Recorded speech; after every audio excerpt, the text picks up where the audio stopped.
Hello everyone, welcome back to our channel Supriyanka's blog. তো কদিন ধরে আমার শরীরটা অসুস্থ ছিল, যার কারণে আমি ভিডিওগুলো কন্টিনিউ করতে পারিনি।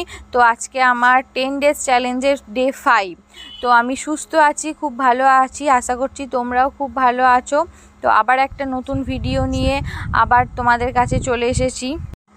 আজ সানডে, তো ঘরদর একটু পরিষ্কার করে নিলাম, আমার গপুটাকেও একটু পরিষ্কার করে নিলাম, করিয়ে দিয়ে সেবা দিলাম।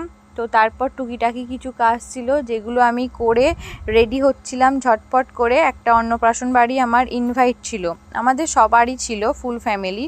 তো প্রচণ্ড গরমের মধ্যে যেতে তো হতোই, তো চলে গেলাম সেখানে। এই পুচকি বাচ্চাটাকেও আমি দেখিয়ে নিলাম, এই বাচ্চাটারই ছিল আর কি। তো তারপর খেতে বসে নিলাম, চটপট করে খাওয়া দাওয়া মিটিয়ে আইসক্রিমটা খেতে খেতে বাড়ি চলে এলাম। মাঝ রাস্তায় একটা কোক নেওয়া হলো, সেটা নিয়ে বাড়ি এলাম। বাই।